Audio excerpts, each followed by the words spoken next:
मैनू जो विषय दिता गया सी सिद्धांतिक ਅਤੇ ਇਤਿਹਾਸਿਕ ਪ੍ਰਸੰਗ ਵਿੱਚ ਪੰਜ ਪਿਆਰੇ। ਭਾਰਤੀ ਧਰਮਾਂ ਵਿੱਚ ਈਸ਼ਵਰ ਜਾਂ ਪਰਮ ਪਦ ਪ੍ਰਾਪਤੀ ਲਈ ਇੱਕ ਸਾਧਨਾ ਦੀ ਪ੍ਰਧਾਨਤਾ ਰਹੀ ਹੈ। ਭਾਵੇਂ ਇਹ ਗੱਲ ਠੀਕ ਹੈ ਕਿ ਪੂਰਬਲੇ ਆਰਿਆਈ ਲੋਕਾਂ ਦੇ ਜਗ ਬਲੀ ਅਤੇ ਹੋਰ ਧਾਰਮਿਕ ਕਰਮ ਜਮਾਤੀ ਹੁੰਦੇ ਸਨ ਅਤੇ ਜਮਾਤ ਦੀ ਸ਼ਕਲ ਦੇ ਆਸਰੇ ਉਹ ਇੱਕ ਦੇਸ਼ ਤੋਂ ਦੂਜੇ ਦੇਸ਼ ਵਿੱਚ ਉੱਥੋਂ ਦੇ ਲੋਕਾਂ ਦੇ ਵਿਰੋਧ ਦੇ ਬਾਵਜੂਦ ਸਫਲਤਾ ਸਹਿਤ ਸਥਾਪਿਤ ਹੁੰਦੇ ਹੀ ਆਰੀਆਵਰਤ ਤੱਕ ਪੁੱਜੇ। संगठन की एकजुटता उन्होंने आवश्यक प्राथमिकता होगी। ऋग्वेद के मंत्र माशु ने अग्ने निषदाम नृणाम माशेष स्वावीरता परितवा प्रजापतिश दुर्भारती मना में काफ़ी हद तक अभाव ही सी ਜਦੋਂ कि सामी धर्मां में संगति मार्ग की प्रधानता रही है। पवित्र बाइबल में प्रभु यीशु का वस्त्र उतार के सेवकां वांग ते एक कपड़ा बन के अपने 12 चेलियां दे पैर धोने ते पूजने संगठन की सर्वोत्तमता वल ही संकेत होएगा। सिख धर्म के संस्थापकों ने विदेशी हमलावरों में जमात करामात का गुण अनुभव किया और भारतीयों की उन्हां हथों हुंदी दुर्दशा का बुनियादी कारण एकलवाद मन्निया। इस करके 10 पातशाहियां राही गुरु ने अपने सेवकों को एक पुष्ट संगति धार्मिक संगठन में एक सूत्र करने लई निगर यत्न किए। गुरु नानक देव जी ने दूर देशों का भ्रमण करदियां अपने संपर्क में आए श्रद्धालुओं को धर्मशाल बनाने या संगत कायम करने लई प्रेरित किया। उन्हों का यह विश्वास सी कि एकांतवासी साधना नाल मनुखा मन में हौमे का वाधा हुंदा है। गुरु नानक बाणी में हौमे नूं समूह मानवी कमजोरियों का आधार दस्या है। हौमे व्यक्ति और समाज दोहां नूं विनष्ट करती है। जिन्हां लोकां विच हौमे भाव वध जाता है उन्हां विच कौमी जज्बे के प्रफुल्लित होण दीआं संभावनावां क्षीण हो जांदियां। इस उल्ट संगठन के अनुशासन का अनुसरण करदिआं संगत राही सेवा और सिमरन कीतिया मनुख अंकार तो मुक्त होकर निम्रता और निर्माणता वल रुचित हुंदा है, जिस नाल एक पासे अहम मुक्त जिज्ञासु की अध्यात्मिक उसारी हुंदी है और दूजे पासे यह आत्मिक बल कौमी संगठन को मजबूत आधार प्रदान करता है। गुरु नानक देव जी के समय में एकांतवासी ध्यान साधक सिद्ध योगियों का जनमानस उत्ते काफ़ी प्रभाव सी। श्री गुरु जी दी जीवन साखियां ते बाणी तो यह गल स्पष्ट होती है कि जिस ढंग नाल सिद्ध योगियों ने लामबंद होकर हर हीले गुरु नानक साहब की विचारधारा के प्रसार को रोकने का यत्न किया, उस ढंग नाल होर धार्मिक संप्रदावां ने उन्होंने मत का पराए देशों में भी विरोध नहीं किया। यह टकराव सिर्फ इस करके सी कि गुरु नानक साहब ने ध्यान साधकों के इकलवाद के विपरीत सर्वसाधारण लिए संगति धर्म की स्थापना का निशाना सामने रखा सी। गुरु जी के मत अनुसार गुरमुख वो है जो गृहस्थ विच परिवार सहित जीवन मुक्ति लिए यत्नशील होवे। गुर संगत साधकों वास्ते अंतिम आसरा है। यह उन्होंने दृष्टि में सर्व विचारों का सार है। करतारपुर विखे स्थापित धर्मशाल संगियां वास्ते सचखंड का धरती उत्ते अवतरण सी। गुरु ग्रंथ बाणी में संगत को गुरु जोत के प्रकाश का उत्तम माध्यम और परमेश्वर की प्राप्ति का सर्वोत्तम साधन दस्या है। संगत नाम का सोमा है। सत्संगत मनुखा मन का अंधकार दूर करके मन बुद्धि को प्रकाशन का वसीला है। चंगे जीवन के निर्माण वास्ते सत्संगत सारे आस्तिक और नास्तिक कर्मां तो अधिक लाभकारी है। सत्संगत नाम निदान है जिथों अर पाया गुर प्रसादी घट जानना आनेर गवाया दोहा पास भेटिए कंचन होए आया।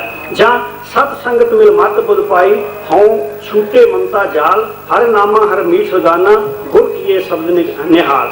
जहाँ फिर हर कीर्त साध संगत है सिर कर्मन के कर्मा कौ नानक तिस भयो प्राप्त जिस पुरब लिखे का लहना। सत्संगत की उपमा में भाई नंदलाल जी कहते हैं असां हर थां रब के नूर नूं महापुरखों की संगत जज्ब हुंदियां देखिया है। उन्होंने तुक है हर कुजा दी देम अनवारे खुदा बस के आज सोहबत बजुर्गां शुद्ध जजर। भाई मनी सिंह जी का कथन है गुरमुख साध संत निरंकार का असन जानते हैं। दरअसल सिख धर्म में संगत की संस्था ने अगे चल के गुरु पद को केवल सिद्धांतिक रूप में ही नहीं बल्कि क्रियात्मक पद्धर से ग्रहण करना सी। इस करके संगत के सर्वोच्च रुतबे का विचार शुरू तो ही दृढ़ करवाया जा रहा है।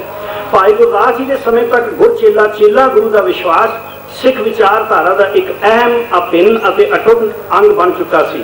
भाई गुरदास जी का कथन है गुर चेला चेला गुरु गुर चेले परचा परचाया। गुरु चेले की यह अभेदता गुरु नानक और गुरु अंगद ਜਾਂ इसी तरह होर गुरु पुरखों की परस्पर आध्यात्मिक तद्रूपता तक ही सीमित नहीं सगों गुरु संगत और सिख की एक रूपता की लखायक है।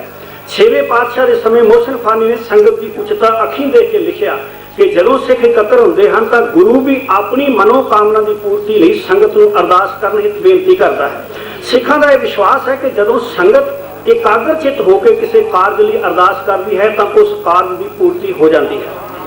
संगत रूपी संस्था जिसके निरंतर विकास को गुरु पातशाह ने सुनिश्चित करने लिए हर प्रकार के मानवी प्रयत्न किए। गुरु गोबिंद सिंह जी के काल में उस समय अपने संपूर्ण विकसित रूप में प्राप्त हुई जदों 1699 ईस्वी की वैसाखी के अवसर से 5 चुने हुए सर्वोत्तम सिखां नूं खंडे की पाल दे के संगत की संस्था नूं खालसे में परिवर्तित कर दिता।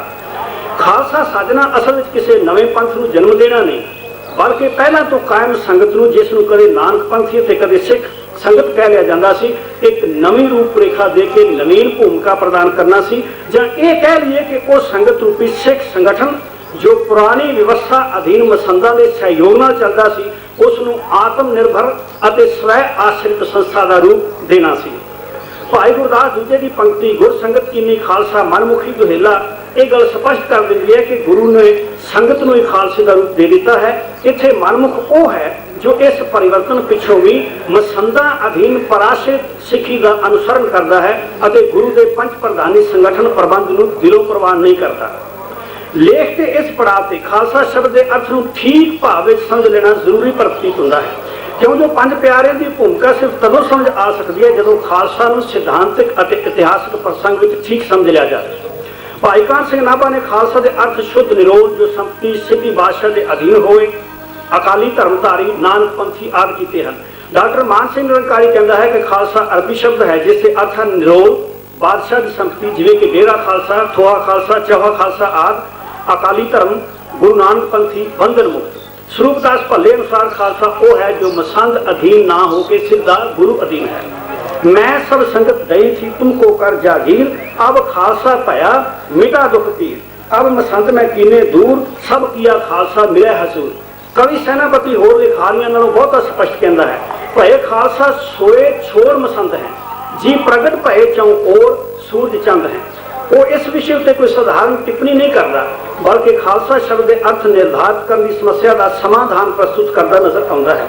वो एक इतिहासक घटना वाल पाठकों का ध्यान आकर्षित करने हेतु लिखता है बादशाह दिल्ली पति सोई कहत खालसा ताको कोई तुमो खालसा क्या मत धारा सोबिद कही है सोच विचारा तब सिखन यह बात बताई सतगुर पुरख महान सुखदाई आगे जिनके नायब होते नाव मसंद सगल थे जेते दोहरा सो सतगुर किए दूर सब परम जोत निजतार सगल सिख पय खालसा सुनिए साच विचार। गुरबिलास पाशी 10वीं का लिखारी भाई सुखा सिंह भी उपरोक्त मत की पुष्टि में लिखता है जहां तहां संगत गुर प्यारी भई खालसा सर्व सुसारी।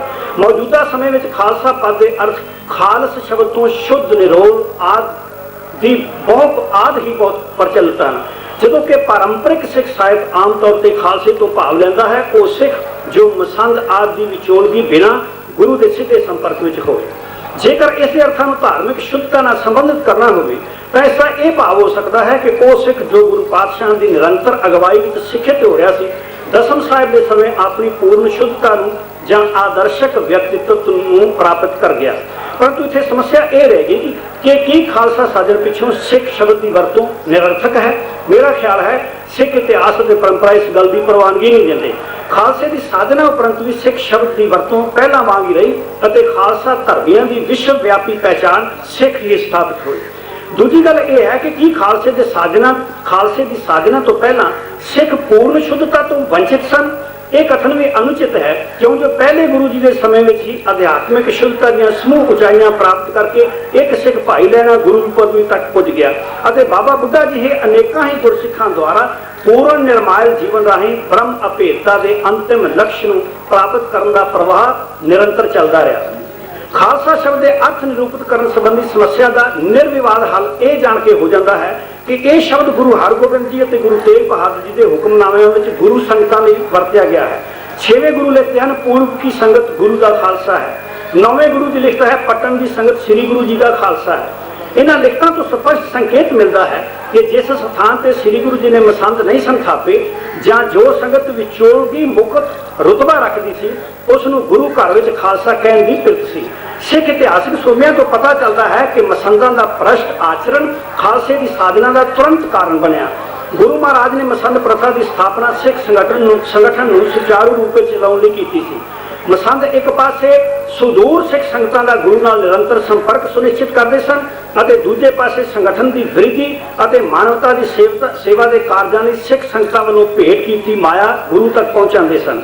असल में उन्होंने गुरु ने पुरोहित परंपरा का अनुसरण करने वाले गुरु के एकाधिकार प्राप्त एजेंट नहीं सी थापिया, सगों गुरमत के निष्काम प्रचारक बनाया सी जो दसां नौहां की किरत करदिआं गुरसिੱਖੀ के प्रसार लई तन दिली नाल काम करते सन।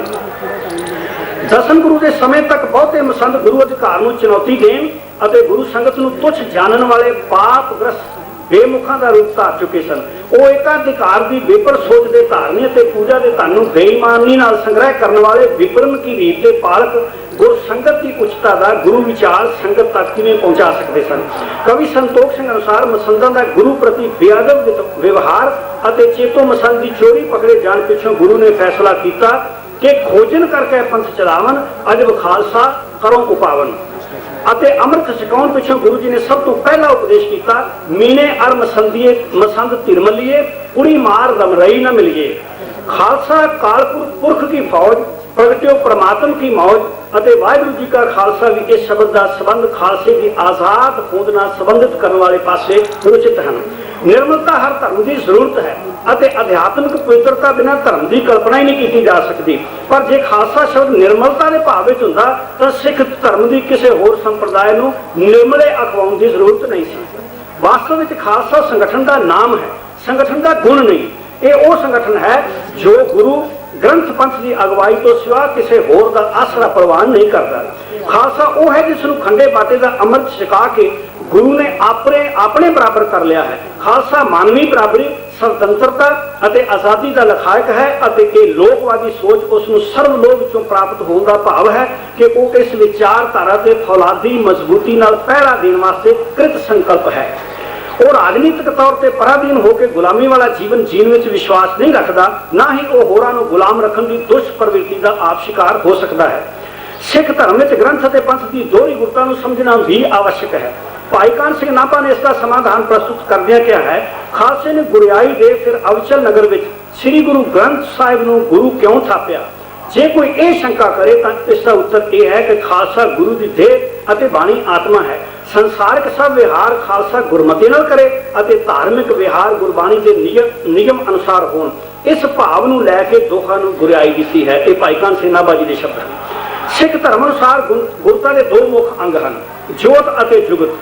बाणी में आया भी है, सत्ते बलवंत की वार में है, जो गुरु भाई लहणे जी को गुरगद्दी दिंदे ने गुरु नानक साहब, तो उत्थे क्या जोत ओहा जुगत साए सह काया फिर पलटी है। जी चीज़ अगे ट्रांसफर की है वो की है जोत और जुगत। जोत गुरु शब्द है और गुरता का यह अंग सदीवी तौर पर गुरु ग्रंथ साहिब कोल है। शब्द जोत नूं मानवी हिरदियां तक पहुँचाने वास्ते जिस सफल विधि की जरूरत है उसनूं जुगत का नाम दिता गया है। सर्व ज्ञान के मूल सोमे गुरु के यह गल ध्यान में सी कि स्थूल संसार परिवर्तनशील है और ज्ञान प्रसारण के स्थूल साधन भी समय अनुसार बदल जाते हैं। इस कारण उन्होंने बदलनहार जुगत को खालसा पंथ के अधीन कर दिता। गुरु गोबिंद सिंह जी ने गुरियाई को दो भागों में अगे दिता। पहले भाग में उन्होंने पंथ की संपूर्णता करने उपरंत पंज प्यारे नमस्कार के खालसा पंथ को गुरु जुगत का वारिस घोषित कर दिता। जिवें पहले गुरु जी ने भाई लहणे की समर्था को हर पहलू तो परख के गुरगद्दी का वारिस थापिया, इसी तरह दसम साहिब ने सिखा की परख करके गुरता खालसे को दी। अंतर सिर्फ यह सी कि पहले गुरु ने सिख परखे सन और दसम गुरु जी ने समुचे पंथ की समर्था को पंजां की चोण करके परखण का प्रयोग किया सी और इस नतीजे से पुजे सन कि जिस जमात में परिपूर्ण पंच विद्यमान हो वो गुरु का शरीर कार्य करने के सर्वभांत समर्थ हो सकती है।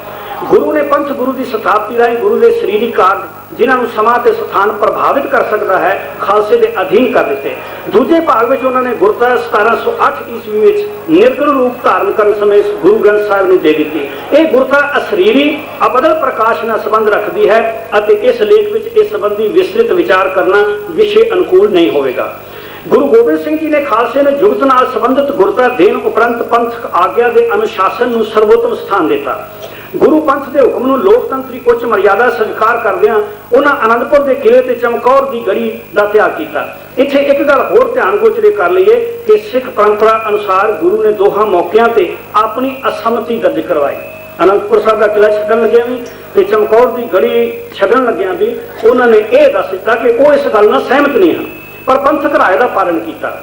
यह सर्वोच्च लोकतंत्री परंपरा है। लोकतंत्र विच हर व्यक्ति को अपनी स्वच्छंद राय रखने का अधिकार है, पर फैसला सामूहिक भी प्रवान होना चाहिए है, व्यक्ति आधारित नहीं।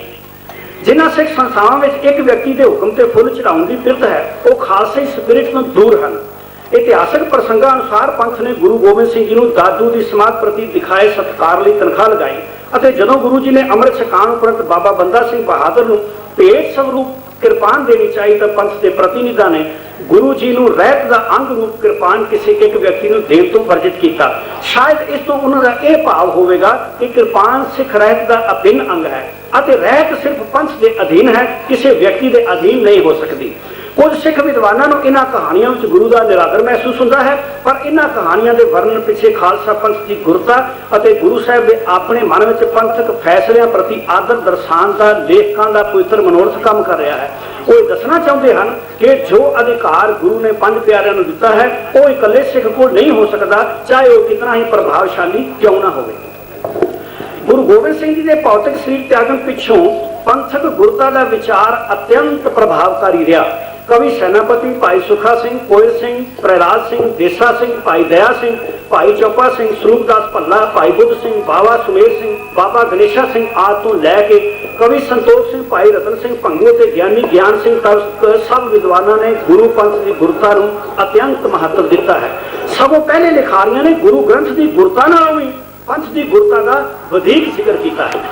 कठिन समय में खालसे ने गुरु रूप होकर सामूहिक फैसलों के बल नाल ही हर संकट का सामना किया। पंजाब की धरती से मिसलों की प्रभुता का डंका वजन तक सिख सरदारों के आपसी मतभेदों के बावजूद भी गुरु पंथ की सर्वोच्चता का विचार प्रभावकारी रहा। हालांकि भाई भाई वाली खालसाई बराबरी को धक्का लाने वाली पहली परिपाटी जथेदारी होगी। वास्तव में जथेदारी की स्थापना संघर्षरत सिख संगठन को छोटे समूहों में विभाजित करके रणभूमि में अनुशासित युद्ध लड़ने की लोड़ पूर्ति हित सी, पर इस जथेदारी ने न सिर्फ व्यक्तिवादी सरदारी को जन्म दिता, सगों मजबूत सिख संगठन को आलू वालीए, रामगढ़ीए और जट आदि जात अथवा बिरादरी आधारित गुटों में विभाजित करने की नींह रखी।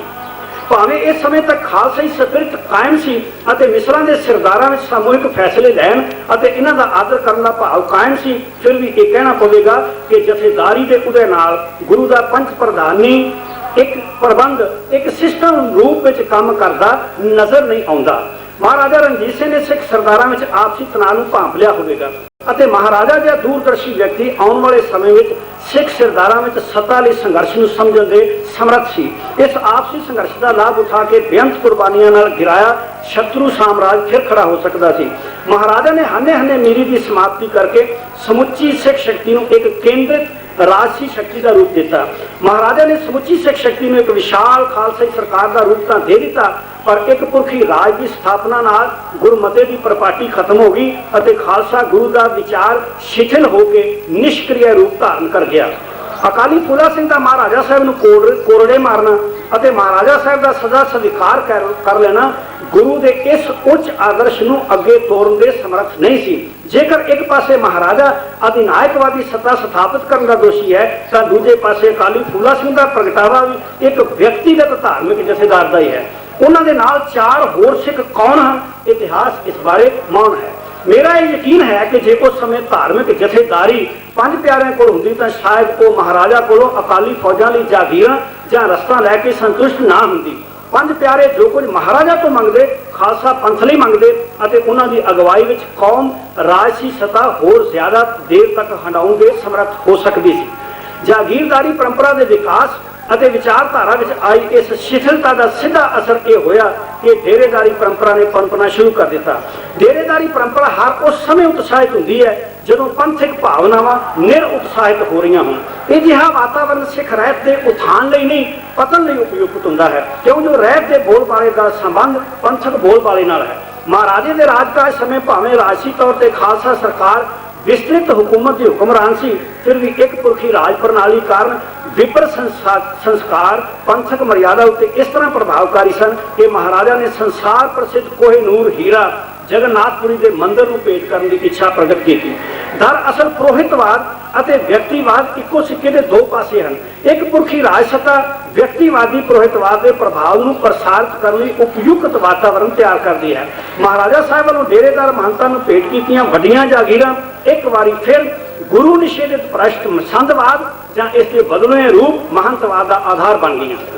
ਅਜਿਹੀਆਂ ਅਲੋਕਤੰਤਰੀ ਰੁਚੀਆਂ ਦੇ ਉਥਾਨ ਸਮੇਂ ਲੋਕਤੰਤਰੀ ਅਤੇ ਲੋਕਵਾਦੀ ਖਾਲਸਾਈ ਰੁਚੀਆਂ ਦੀ ਭੂਮਿਕਾ ਦਾ ਗੌਣ ਹੋ ਜਾਣਾ ਕੁਦਰਤੀ ਹੈ। ਖਾਲਸਾਈ ਮਰਿਆਦਾ ਵਿਪਰ ਸੰਸਕਾਰ ਦੀ ਧੁੰਦ ਵਿੱਚ ਅੱਖੋਂ ਓਲੇ ਹੁੰਦੀ ਦਿਸਣ ਲੱਗ ਪਈ। ਅਜਿਹੇ ਹਾਲਾਤਾਂ ਵਿੱਚ ਕੁਝ ਵਿਅਕਤੀਆਂ ਨੇ ਆਪਣੇ ਨਿੱਜੀ ਯਤਨਾਂ ਨਾਲ ਗੁਰ ਮਰਿਆਦਾ ਦਾ ਪੱਖ ਪੂਰਿਆ, ਪਰ ਪੰਥਕ ਯਤਨ ਦੇ ਅਭਾਵ ਵਿੱਚ ਅਜਿਹੇ ਯਤਨ ਫਿਰ ਵਿਅਕਤੀਵਾਦ ਅਤੇ ਵਿਅਕਤੀ ਪੂਜਾ ਦਾ ਸ਼ਿਕਾਰ ਹੋ ਕੇ ਨਾਮਧਾਰੀ ਨਿਰੰਕਾਰੀ ਆਦਿ ਲਹਿਰਾਂ ਦਾ ਰੂਪ ਧਾਰਨ ਕਰਕੇ ਸਿੱਖ ਸੰਗਠਨ ਨੂੰ ਹੋਰ ਬਿਖਰਾਅ ਵੱਲ ਲਿਜਾਣ ਲਈ ਰੁਚਿਤ ਹੋ ਗਏ। ਇੱਥੇ ਇਹ ਗੱਲ ਸਮਝ ਲੈਣ ਦੀ ਲੋੜ ਹੈ ਕਿ ਵਿਅਕਤੀਗਤ ਯਤਨ ਜੇ ਪੰਥਕ ਮਰਿਆਦਾ ਦੇ ਉਥਾਨ ਲਈ ਵੀ ਹੋਣ ਤਾਂ ਵੀ ਉਹ ਵਿਅਕਤੀਵਾਦ ਵਿੱਚ ਹੀ ਸਿਮਟ ਜਾਂਦੇ ਹਨ। ਮਹਾਰਾਜਾ ਸਾਹਿਬ ਤੋਂ ਬਾਅਦ ਸਿੱਖ ਮਰਿਆਦਾ ਦੀ ਸਥਾਪਨਾ ਦਾ ਪਹਿਲਾ ਗੰਭੀਰ ਯਤਨ ਸਿੰਘ ਸਭਾ ਲਹਿਰ ਦਾ ਉਥਾਨ ਹੈ, ਕਿਉਂ ਜੋ ਇਹ ਸੰਸਥਾ ਭਾਈ ਭਾਈ ਦੀ ਬਰਾਬਰੀ ਆਧਾਰਿਤ ਪੰਜ ਪ੍ਰਧਾਨੀ ਲੋਕਤਾਂਤਰਿਕ ਪਰੰਪਰਾਵਾਂ ਦਾ ਪਾਲਨ ਕਰਨ ਵਾਲੀ ਸੰਸਥਾ ਸਨ। ਇਹ ਸੰਸਥਾ ਦੀ ਜਦੋਂ ਸਮਕਾਲੀ ਸੰਸਥਾ ਚੀਫ ਖਾਲਸਾ ਦੀਵਾਨ ਨਾਲ ਤੁਲਨਾ ਕਰਾਂਗੇ ਤਾਂ ਇਹ ਤੱਥ ਸਾਹਮਣੇ ਆਵੇਗਾ ਕਿ ਚੀਫ ਖਾਲਸਾ ਦੀਵਾਨ ਕੁਝ ਆਰਥਿਕ ਪੱਖੋਂ ਸੰਪੰਨ ਸਿੱਖਾਂ ਦੇ ਵਰਚਸਵ ਵਾਲੀ ਸੰਸਥਾ ਸੀ, ਜਿਸ ਦੇ ਮਿਸ਼ਨ ਦੀ ਨੇਕ ਨੀਤੀ ਸੰਬੰਧੀ ਤਾਂ ਕੋਈ ਸੰਦੇਹ ਨਹੀਂ, ਪਰ ਇਹ ਸੰਸਥਾ ਭਾਈ ਭਾਈ ਦੀ ਸਮਾਨਤਾ ਵਾਲੇ ਗੁਰ ਆਦਰਸ਼ ਨੂੰ ਸਿੰਘ ਸਾਹਿਬ ਸਭਾ ਲਹਿਰ ਵਾਂਗ ਨਹੀਂ ਅਪਣਾ ਸਕੀ। ਇਸ ਕਰਕੇ ਜਿੱਥੇ ਸਿੰਘ ਸਭਾ ਲਹਿਰ ਨੇ ਸਰਵ ਖਾਲਸੇ ਨੂੰ ਪ੍ਰਭਾਵਿਤ ਕੀਤਾ ਅਤੇ ਇਸ ਸੰਸਥਾ ਨੇ ਗੁਰੂ ਦੇ ਗਰੀਬ ਅਤੇ ਨਿਮਾਣੇ ਸਿੱਖਾਂ ਨੂੰ ਮਾਣ ਬਖਸ਼ਿਆ, ਉੱਥੇ ਚੀਫ ਖਾਲਸਾ ਦੀਵਾਨ ਧਨੀ ਸਿੱਖਾਂ ਦੇ ਪ੍ਰਭਾਵ ਵਿੱਚ ਹੀ ਰਹੀ ਅਤੇ ਆਮ ਸਿੱਖ ਨੂੰ ਪ੍ਰਭਾਵਿਤ ਕਰਨ ਤੋਂ ਅਸਮਰਥ ਹੈ। ਨਾ ਹੀ ਇਹ ਸੰਸਥਾ ਗੁਰਮਰਿਆਦਾ ਨੂੰ ਉਸ ਤਰ੍ਹਾਂ ਪ੍ਰਚਾਰ ਸਕੀ ਜਿਵੇਂ ਸਿੰਘ ਸਭਾ ਲਹਿਰ ਨੇ ਪ੍ਰਚਾਰਿਆ, ਕਿਉਂ ਜੋ ਅਸੀਂ ਪਹਿਲਾਂ ਹੀ ਕਹਿ ਚੁੱਕੇ ਹਾਂ ਕਿ ਗੁਰ ਰਹੁ ਨੀਤੀ ਠੀਕ ਢੰਗ ਨਾਲ ਕੇਵਲ ਉਹ ਸੰਸਥਾ ਹੀ ਪ੍ਰਵਾਹਿਤ ਕਰ ਸਕਦੀ ਹੈ ਜੋ ਖਾਲਸਾ ਪੰਥ ਵਿੱਚ ਖਾਲਸਾਈ ਲੋਕਤੰਤਰ ਦੇ ਦਾਇਰੇ ਅੰਦਰ ਕੰਮ ਕਰੇ।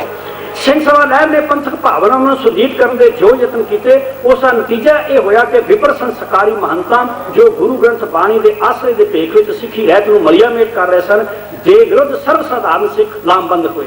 ਹਰ ਉਹ ਸਰਕਾਰ ਜੋ ਲੋਕਤੰਤਰੀ ਪਰੰਪਰਾਵਾਂ ਦਾ ਦਿਲੋਂ ਸਤਿਕਾਰ ਨਹੀਂ ਕਰਦੀ, ਉਹ ਖਾਲਸੇ ਦਾ ਵਿਰੋਧ ਕਰਕੇ ਡੇਰੇਦਾਰੀ ਦਾ ਪੱਖ ਪੂਰਦੀ ਹੈ। ਅੰਗਰੇਜ਼ ਸਰਕਾਰ ਜੋ ਭਾਰਤੀਆਂ ਨੂੰ ਗੁਲਾਮ ਰੱਖਣ ਦੀ ਇੱਛੁਕ ਸੀ, ਉਸਨੇ ਭ੍ਰਸ਼ਟ ਪੁਰੋਹਿਤਵਾਦ ਨੂੰ ਸੰਰਕਸ਼ਣ ਦੇਣਾ ਹੀ ਸੀ। ਇਸ ਕਰਕੇ ਖਾਲਸੇ ਉਥਾਨ ਨੂੰ ਪੂਰੇ ਬਲ ਨਾਲ ਰੋਕਣ ਲਈ ਅੱਗੇ ਆਈ, ਪਰ ਨਿਸ਼ਚੈ ਕਰ ਆਪਣੀ ਜੀਤ ਕਰਾਉਣ ਦੇ ਅਭਿਆਸੀ ਗੁਰਸਿੱਖ ਆਪਣੇ ਗੁਰਧਾਮਾਂ ਨੂੰ ਵਿਪਰ ਸੰਸਕਾਰ ਤੋਂ ਮੁਕਤ ਕਰਾਉਣ ਵਿੱਚ ਕਾਮਯਾਬ ਰਹੇ। ਖਾਲਸੇ ਦੀ ਗੁਰਤਾ ਦਾ ਬੋਲਬਾਲਾ ਹੋਇਆ। ਗੁਰਧਾਮਾਂ ਦਾ ਪ੍ਰਬੰਧ ਪੰਜ ਪ੍ਰਧਾਨੀ ਗੁਰੂ ਨੇਮ ਦੇ ਅਨੁਕੂਲ ਹੋ ਗਿਆ, ਜਿਸ ਕਰਕੇ ਗੁਰੂ ਖਾਲਸੇ ਨੇ ਆਪਣੇ ਅਧਿਕਾਰ ਦੀ ਵਰਤੋਂ ਕਰਕੇ ਰਹਿਤ ਵਿੱਚ ਪ੍ਰਭਾਵਕਾਰੀ ਦਖਲ ਅੰਦਾਜ਼ੀ ਕੀਤੀ। ਸ਼ੌਚ ਸ਼ੁੱਧੀਆਂ ਦੇ ਪੁਰੋਹਿਤਿਕ ਜੰਜਾਲਾਂ ਨੂੰ ਦੂਰ ਕਰ ਰਹੁ ਰੀਤੀ ਵਿੱਚ ਕ੍ਰਾਂਤੀਕਾਰੀ ਪਰਿਵਰਤਨ ਕਰਕੇ ਇਹ ਦਰਸਾ ਦਿੱਤਾ ਕਿ ਮਰਿਆਦਾ ਦੀ ਸਮੇਂ-ਸਮੇਂ ਸਮੀਖਿਆ ਅਤੇ ਪੁਨਰ ਨਿਰਧਾਰਨ ਖਾਲਸੇ ਦੇ ਗੁਰੂ ਅਧਿਕਾਰ ਵਿੱਚ ਹੈ। ਗੁਰੂ ਨੇ ਖਾਲਸੇ ਨੂੰ ਉਹ ਧਰਮ ਦਿੱਤਾ ਹੈ ਜੋ ਸਮੇਂ ਨਾਲ ਪੁਰਾਣਾ ਨਾ ਹੋਵੇ।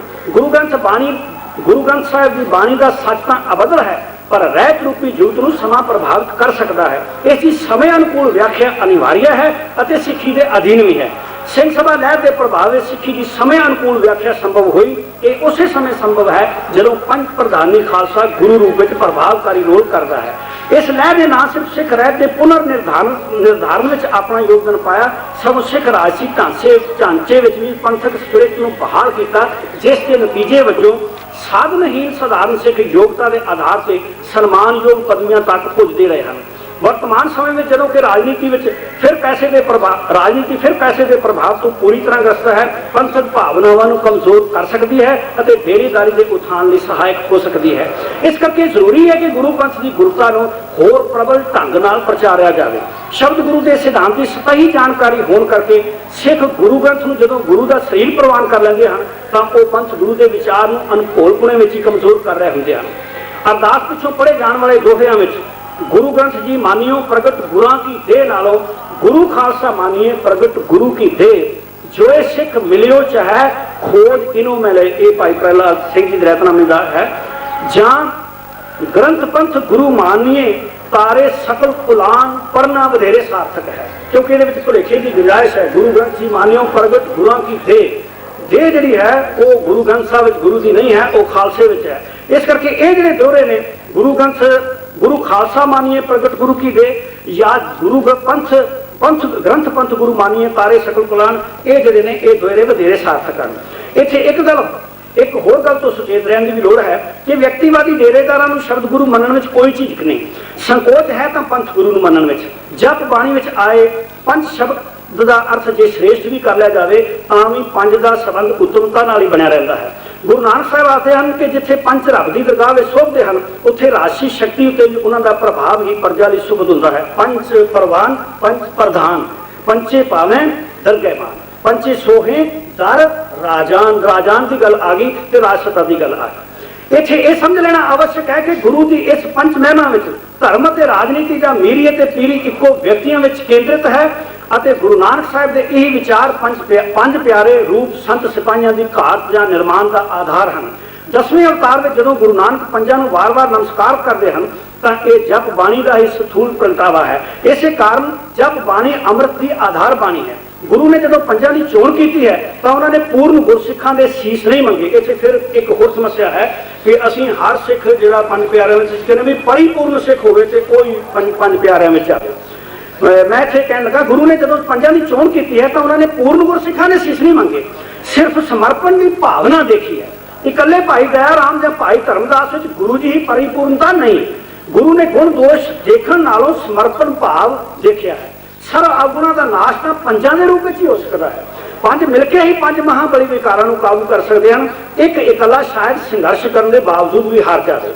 इस करके पंज प्यारिਆਂ का रोल निभा रहे गुरसिखां दियां व्यक्तिगत छोटिया मोटिया कमजोरियां वाल देख के निराशावादी सुरां बुलंद करी जाना या कई बार मन घड़ंत दोषां राही चरित्र हनन करके सिख संगतां नूं गुमराह करी जाना पंथ लई हितकारी नहीं, सगों पंजां दा रोल कर रहे गुरसिखां दा पंथ प्रति समर्पण भाव अते उन्हां द्वारे लए फैसलियां दी पंथ प्रति उपयोगिता ही ध्यान गोचरी करनी चाहिए है। हालांकि उपलब्ध गुरसिखां विचों पंजां प्यारिਆਂ ਦੀ चोण लई भले गुरसिखां नूं आवश्यक तौर ते अगे लिआउणा चाहिए है।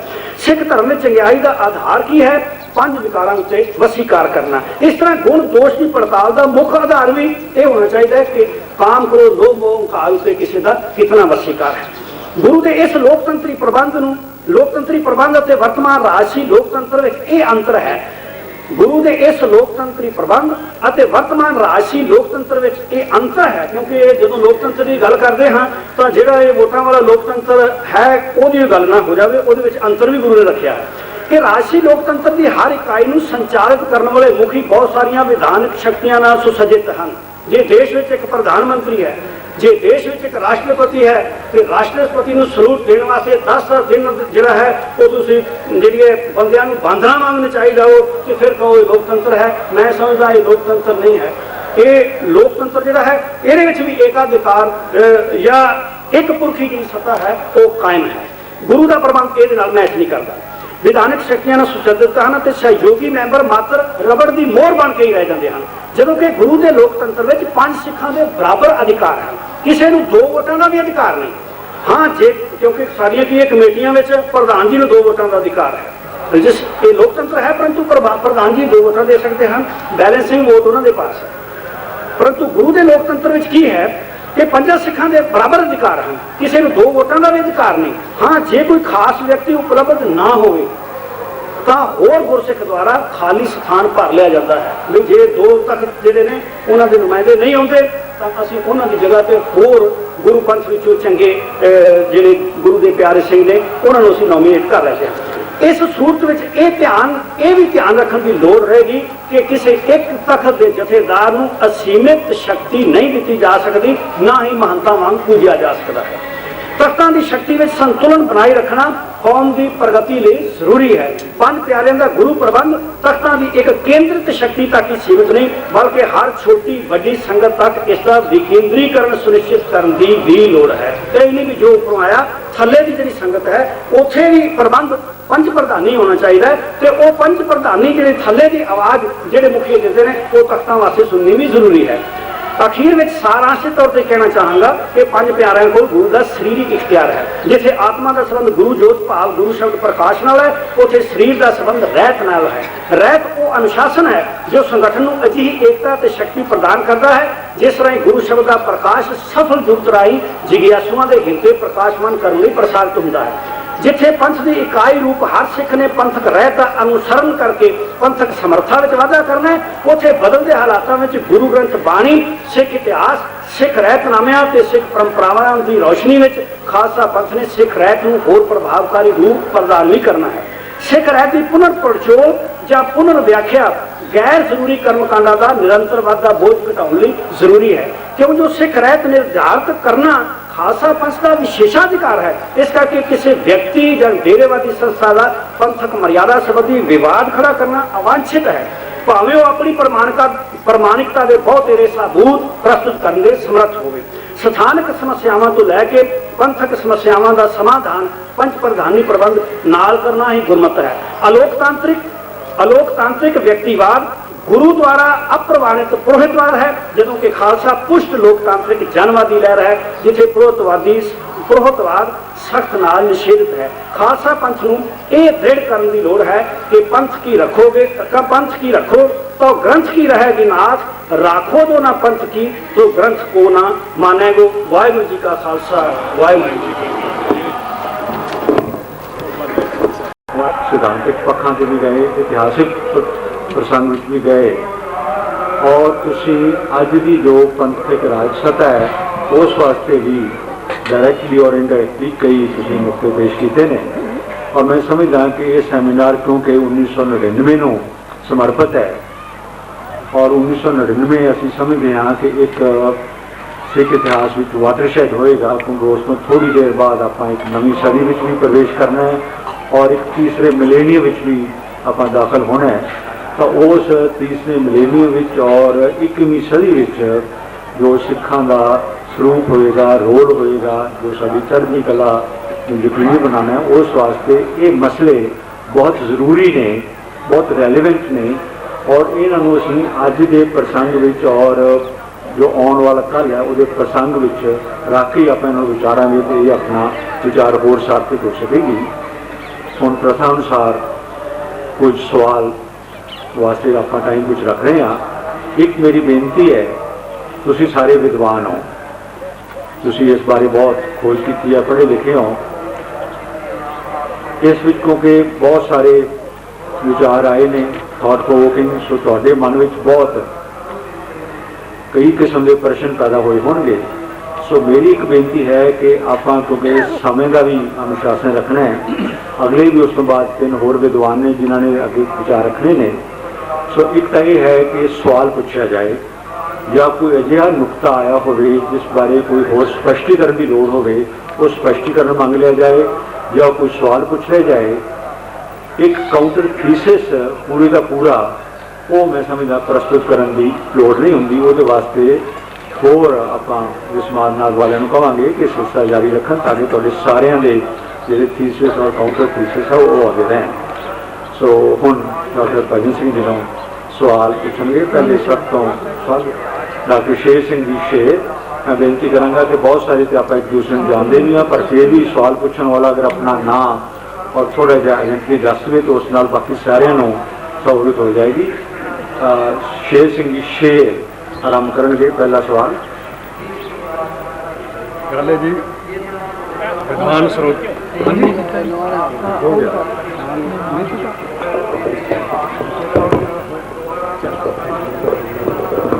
हाँ जी, विद्वान स्रोते हो, इस पेपर च वाकई जिवें डॉक्टर आलू ने क्या है कि बड़े प्रोवोकिंग पॉइंट्स रेज किए गए हैं। तो हर कोई बहुत कुछ कह सकता, मैं एक गल कहना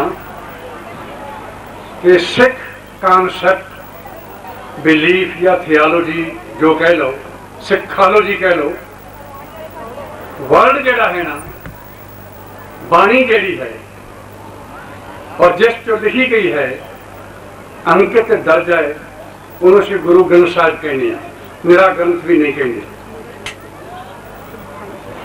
तो ईवन बाइबल भी जब शुरू होता है तो एग्जैक्टली वर्बेटम बोल रहे हैं, God is word and word is God. असं और पासों ना कुछ कहने बाणी गुरु, गुरु है बाणी, बिच बाणी अमृत सारे। एक गल कही गई है कि असी दोया पढ़ते हैं, सब सिखन को हुक्म है गुरु मान्यो ग्रंथ, के जे ग्रंथ की बजाय पंथ क्या जाए, कि ग्रंथ का वर्ड एलिमिनेट करता जाए। एक बुनियादी जी रूट है साडे बिलीफ की, ਉਹਦੇ ਤੇ बड़ी एक वड्डी काली सट। और जी कोई भी बंदा ट्रेडिशनली, कन्विक्शनली, स्पिरिचुअली, हिस्टोरिकली ਉਹਦੇ ਲਈ एक्सेप्ट करना बहुत औखी है गल। इस करके जिवें डॉक्टर साहब कहना होर बहुत कुछ नहीं कहना, इन्नी गल ही पुछदा कि एडी वड्डी गल कह देनी कि ग्रंथ की बजाय पंथ का कोई वर्ड रिप्लेस कर लिया जाए। ये मेरे ख्याल से चलो तुम अगों मैं नहीं कहता, सारे समझते हो, आपे जवाब देने वाले दे दें। हाँ, डॉक्टर भजन सिंह जी जवाब देंगे। मैं एक बार फिर सारिਆਂ ਨੂੰ ਬੇਨਤੀ ਕਰਾਂਗਾ कि क्वेश्चन, क्योंकि ਆਪਾਂ इथों कुछ ग्रहण करना है तो जो विद्वान ने उन्होंने लिए भी सहूलत हो जाती है जे सवाल बहुत पॉइंटेड हो, फोकस्ड हो। सो फोकस्ड क्वेश्चन और बिल्कुल पॉइंटेड क्वेश्चन पूछा जाए, वो व्याख्या की बहुत लोड़ नहीं, क्योंकि आप कोई वेव लेंथ के नाम तकरीबन सो वो समझा जाता है। डॉक्टर भजन सिंह मैं, मेरा ख्याल है कि परचा कोई सज्जना को मेरा परचा पहुंचा भी जरूर होगा। सारे परचे में ही मैं ये गल कही है कि बाणी जी बाणी की गुरता श्री गुरु ग्रंथ साहिब जी पास है। जिहड़ा गुरु का शरीरक कार्य सन वो खालसा पंथ के पास सन। रहत जी है ये साड़ी शरीर नाल संबंधित है तो ये खालसे के अधीन है। जोत जी है वो श्री गुरु ग्रंथ साहिब जी पास है। मेरा ख्याल है भी मैं इस तो बाद बाहर कोई गल नहीं की। जिहड़ा दोहरा रिप्लेस करने की गल है, ਜਿਹੜੇ ਦੋਹਰੇ ਰਾਜ ਕਰੇਗਾ ਖਾਲਸਾ ਜਾਂ ਆਗਿਆ ਪਈਕਾਲ की ये किसी गुरु साहब की बाणी तो है ही नहीं, ਸਾਨੂੰ ਸਾਰਿਆਂ ਨੂੰ पता है। ਜਿਹੜੇ ਦੋਹਰੇ मैं सुजैसट भी किए ने, मैं बेनती करांगा डॉक्टर शेर सिंह जी कि मेरा ये पक्का यकीन है कि श्री गुरु ग्रंथ साहब को श्री गुरु जी की शरीरक गुरता नहीं है, गुरु साहब का ये शरीर नहीं है बिल्कुल। तो ਜਿਹੜੇ ਦੋਹਰੇ मैं सुजैसट किए ने ਉਹਦੇ ਵਿੱਚ ਵੀ ग्रंथ पंथ गुरु मानी तारे शकल कुला ग्रंथ की गल मैं बिल्कुल छड्डी नहीं है। तो मैं तो ये कहना भी जो ग्रंथ की जो पंथ की गुरता का विचार शिथिल हो गया ना, पंथ खेरू खेरू इस करके हो गया। तो पंथ की गुरता तो ग्रंथ की गुरता नूं एक बैलेंस के तरीके नाल अगे बढ़ाने की लोड़ है। मैं ये गल हाँ नेक्स्ट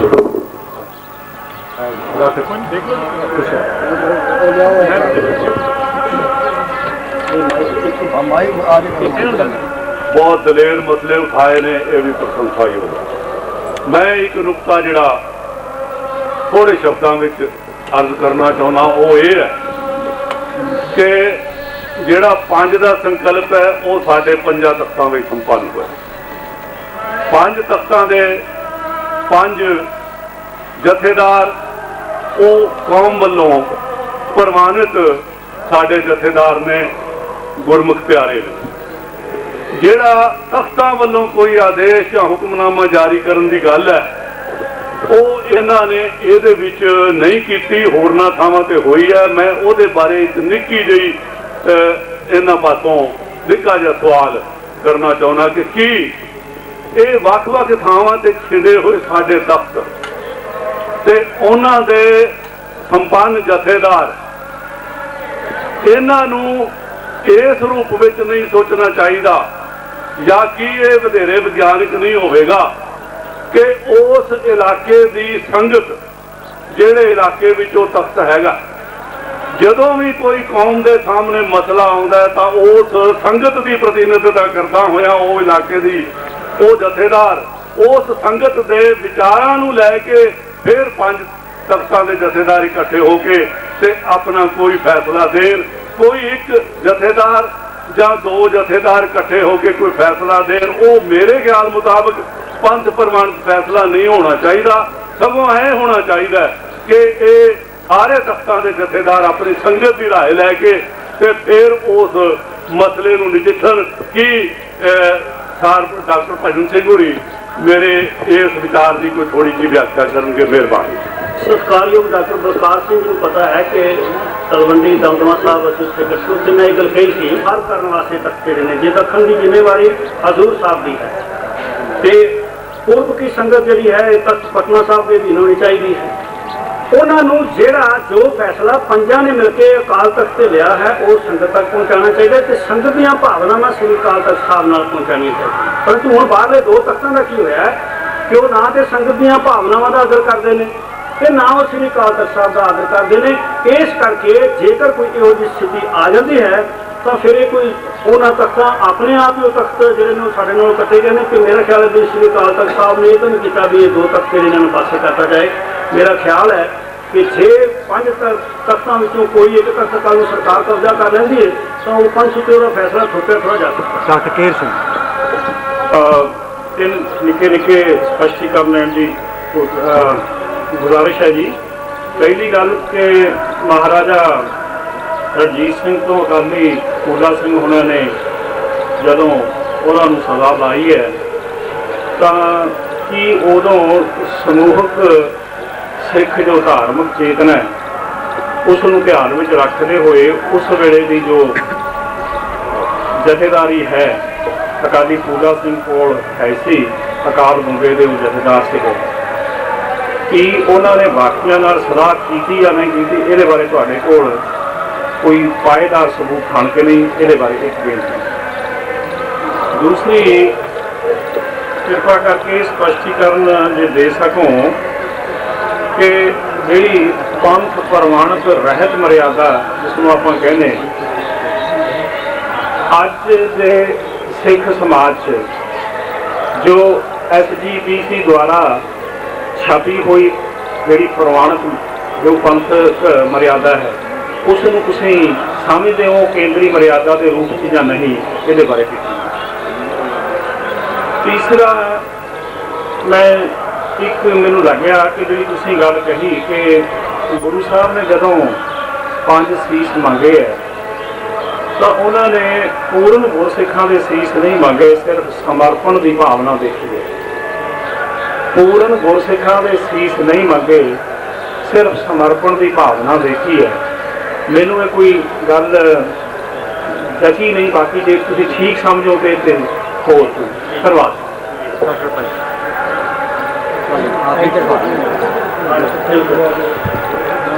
पहला तो अकाली फूला सिंह का मसला है क्योंकि इतिहास इस बारे मौन है। अकाली फूला सिंह नाल 4 सिंह होर कौन है तो यह मतलब है कि यह अपने आप एक किस्म का व्यक्तिवाद है। व्यक्तिवाद तो ये मुक्त जो होंदा तो फिर 5 सिंघां की गल ही होती क्योंकि 5 सिंघां के नाम इतिहास में कितने दर्ज ही नहीं हैं। अकाली फूला सिंह ने सजा दी। अकाली फूला सिंह का सजा देना ये 5 प्यारिਆਂ का सजा देना नहीं है। मैं इस संबंधी सिर्फ एक बेनती करा पंथ प्रवान तो रहत मर्यादा की जी गल है वो बेनती है भी पंथ सच्चा है तो अज संशोधन कर लवे। मेरी अपनी ये राय है कि पंथ के अधीन है मर्यादा पंथ चाहे अज संशोधन कर लवे तो कोई उस पुराने सबूत दे के भी ये नहीं कंपेयर कर सकता भी तुसीं संशोधन क्यों किया क्योंकि ये पंथ का। दूसरा है कि क्योंकि पंथ ने प्रवान तो की है मैं ये मानता कि सिख रहत मर्यादा जो श्रोमणी गुरद्वारा प्रबंधक कमेटी ने लागू की वो केंद्रीय रहत मर्यादा। तीजी गल ये देख के मेरा भाव कहने तो ये कदे भी नहीं कि वो सिख जो सन उन्होंने कोई ऊणताइयां सन जो गुरु साहब ने खंडे बट का अमृत खान वेले जो है। परंतु ये भी है कि वो पंज रखे ही तो ने गुरु का रोल करने वास्ते भी गुरु वर्गे वो 5 मिलकर ही पूर्ण हो सकते हैं। उस रूप में जिस श्री गुरु नानक साहब तो लैके श्री गुरु गोबिंद सिंह जी तक 10 शरीर परिपूर्ण हैं। उस तरीके ना परिपूर्ण कोई कला सिख मेरी नज़र में नहीं आता भी जरा हो सके। मेरा कहने तो भाव सिख मेरा भाव ये नहीं कि वो कोई उन्होंने कोई ऊँचा ही है। बहुत बहुत धन्यवाद। होनी सवाल आप आखिरी क्योंकि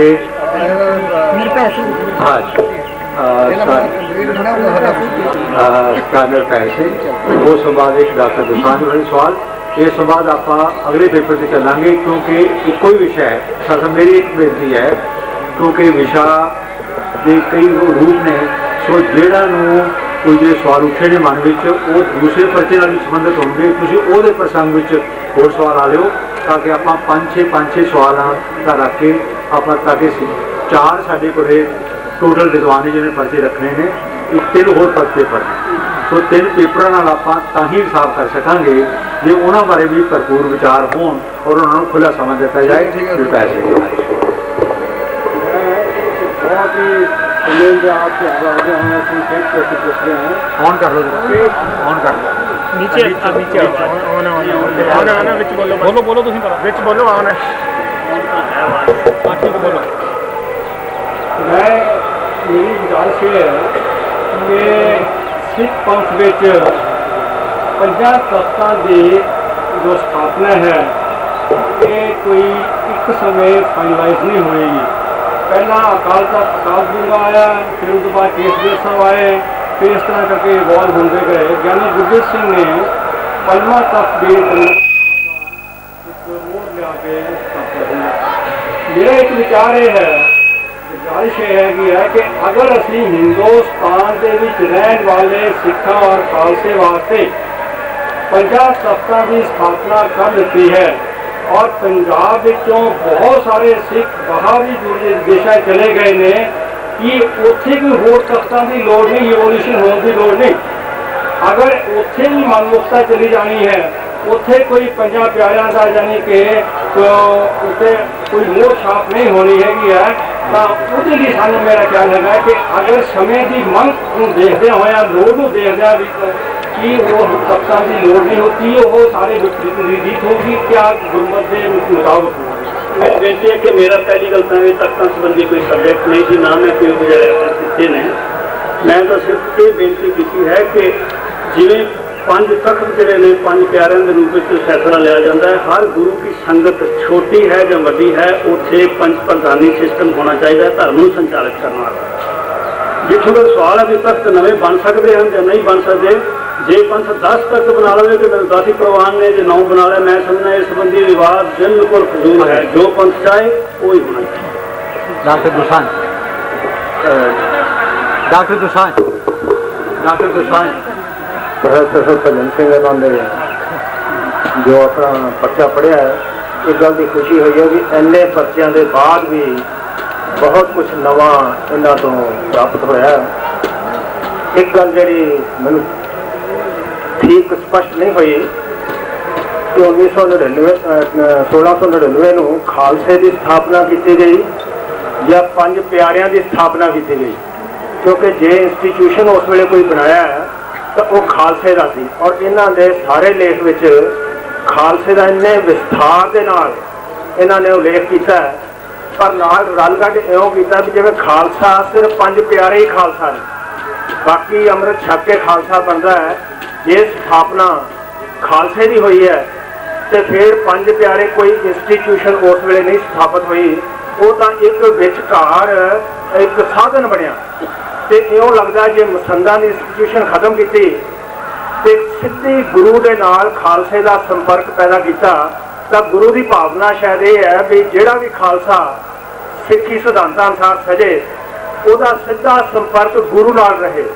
तो की असी पंज प्यारियां की हुण एक स्थापना बना के ऐसा तो नहीं कर रहे कि खालसे और गुरु के विचारे फिर कोई वो मसंदा वांग कोई एक इंस्टीट्यूशन खड़ी कर रहे हैं। नंबर 2, इन्होंने पंज तख्तां का जिक्र करदियां भी उन्होंने पंज प्यारियां दे नाल रला दिता कि पंज प्यारे जिस तरह इन्होंने आप किया भी सारी संगत के विचों व्यापक है, जिथे मर्जी तुसी संगत जो प्रवान होवे पंज प्रधानी जिहड़ा सिस्टम है, जे सिस्टम है खालसे दे विच स्थापित कोई कीता तो वो पंज प्यारे किते भी संगत नूं प्रवान ले जा सकते हैं। तो जे इन्होंने कहना पंज तख्तां वाले पंज प्यारे ने, फिर ये थोड़ी जी रलगट जी है। पंज तख्त कोई वक्री चीज़ ने, पंज प्यारे नहीं है। पंज प्यारिਆਂ का एक प्रधानी सिस्टम है कि जा पंज प्यारे वही ने। बेनती है कि जदों भी पंथ नाल संबंधित फैसले ले जाते हैं तो कोशिश ये की जाती है कि पंज प्यारिਆਂ ਵਿੱਚ ਵੱਧ ਤੋਂ ਵੱਧ ਸ਼ਮੂਲੀਅਤ ਜਿਹੜੀ है वो पंज तख्तां ਦੀ होवे। जे 2 तख्त नहीं होंगे तो वक्री गल है। सो पंज तख्त ਜਿਹੜੇ ਨੇ ਇਹਨਾਂ ਨੂੰ ਪੰਜਾਂ ਪਿਆਰਿਆਂ ਨਾਲੋਂ ਵੱਖਰੇ भी नहीं कर सकते। क्रियात्मक पद्धर से यही हो रहा भी तख्त केसगढ़ साहब के जथेदार श्री अकाल तख्त साहब जो ने वो एक किस्म के प्रिजाइड कर रहे होंगे ने, जथेदार अपना दमदमा साहब के जथेदार। सो इस करके इन्होंने दोवां नूं वखरे नहीं किया जा सकता। एक बेनती दूजी गल ये भी तुसीं कहा भी कि गुरु के विचकार फिर पंज प्यारे जिहड़े ने वो एक मसंद की जगह तो नहीं आ गया। मेरी बेनती है कि गुरु के विचकार किहड़े ने, मैं तो कह रहा भी गुरु का रूप ही ने पंज प्यारे। ਗੁਰੂ ਦਾ ਤਾਂ ਰੂਪ ਹਨ ਪੰਜ ਪਿਆਰੇ। ਸੋ ਖਾਲਸਾ ਤੇ ਪੰਜ ਪਿਆਰੇ ਕੀ ਹੈ ਕਿ ਖਾਲਸਾ ਉਹ ਹੈ ਜਿਹੜਾ ਇੱਕ ਪੰਜ ਪ੍ਰਧਾਨੀ ਲੋਕਤੰਤਰੀ ਸਿਸਟਮ ਨੂੰ ਸਵੀਕਾਰ ਕਰਦਾ ਹੈ ਕਿ ਪੰਜ ਬੈਠ ਕੇ ਜੋ ਫੈਸਲਾ ਕਰਨਗੇ ਉਹ ਪ੍ਰਵਾਨ ਕਰ ਲੈਣ। ਇੰਨੀ ਕੋਈ ਗੱਲ ਹੈ ਰਲਗਟ ਕਰਨ ਵਾਲੀ ਕੋਈ ਗੱਲ ਨਹੀਂ। ਇਹ ਆਪਸ ਵਿੱਚ ਇਸ ਤਰ੍ਹਾਂ ਸੰਬੰਧਿਤ ਹਨ ਕਿ ਇਹਨਾਂ ਨੂੰ ਵੱਖਰੇ ਕਰਕੇ ਦੇਖਿਆ ਵੀ ਜਾ ਸਕਦਾ। ਗੁਰੂ ਨੇ ਖਾਲਸੇ ਦੀ ਸੰਸਥਾ ਵੀ ਸਥਾਪਿਤ ਕੀਤੀ ਹੈ, ਪਰੰਤੂ ਸਥਾਪਤੀ ਨੇ ਖਾਲਸੇ ਨੂੰ ਗੁਰਤਾ ਵੀ ਦਿੱਤੀ ਹੈ। ਗੁਰਤਾ ਕਿਸ ਰੂਪ ਵਿੱਚ ਦਿੱਤੀ ਹੈ? ਪੰਜ ਪਿਆਰਿਆਂ ਦੇ ਰੂਪ ਵਿੱਚ ਦਿੱਤੀ ਹੈ। ਵਾਹਿਗੁਰੂ ਜੀ ਕਾ ਖਾਲਸਾ।